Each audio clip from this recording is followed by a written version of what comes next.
माननीय उपमुख्यमंत्री एकनाथ शिंदे साहेब यांच्या नेतृत्वाखाली आपण म्हणतो ठाणं बदलतंय आणि त्याचं मूर्तिमंत उदाहरण म्हणजे हे ठाण्यातील सिव्हिल हॉस्पिटल.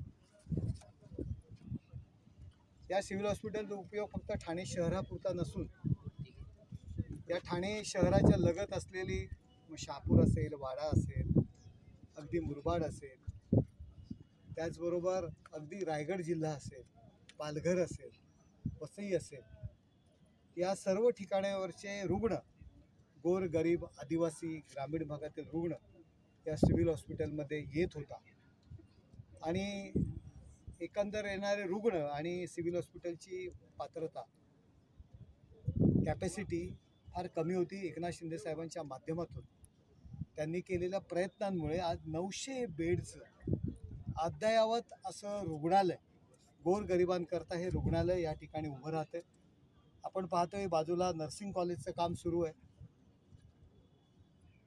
या ठिकाणी जवळच असलेलं कळव्याचं जे मेडिकल हॉस्पिटल आहे, आज 200 सुपर स्पेशालिटी बेड या ठिकाणी आहेत. मुलांकरता 200 बेड आहेत, ऑर्डिनरी 500 बेड आहेत. म्हणजे हा जो काही लोड आहे आरोग्य यंत्रणेवरचा येणारा, तो लोड या ठिकाणी कमी होणार आहे आणि गोरगरीब आदिवासी ग्रामीण भागातील नागरिकांना, शहरातील कामगार वस्तीतील नागरिकांना एक खूप चांगली सुविधा या ठिकाणी उपलब्ध करून दिलेली आहे.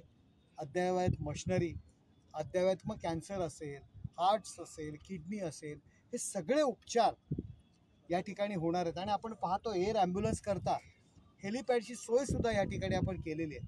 आपण विदेशातील पद्धतीचं फक्त कौतुक करतो, आपण ती पद्धती अनुकरण करण्यासाठी या ठिकाणी प्रयत्न करतो आहे.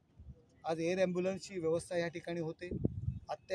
जर अति गंभीर रुग्ण असेल आणि त्याला मुंबईमध्ये किंवा आणखी कुठे जर त्याला शिफ्ट करायचं असेल, त्याला ट्रीटमेंट द्यायची असेल, तर एअर ॲम्ब्युलन्सची सेवासुद्धा या ठिकाणी उपलब्ध होते. एकनाथ शिंदे साहेबांच्या माध्यमातून आणि महाराष्ट्र शासन देवेंद्रजी असतील, सुनेत्रताई असतील, या सगळ्यांच्या माध्यमातून ही ठाण्याला दिलेली मोठी देणगी आहे. आणि धर्मवीर आनंद दिघे साहेबांचं स्वप्न होतं, त्यांचं खूप लक्ष या सिव्हिल हॉस्पिटलवर असायचं, ते पूर्ण होतं आहे.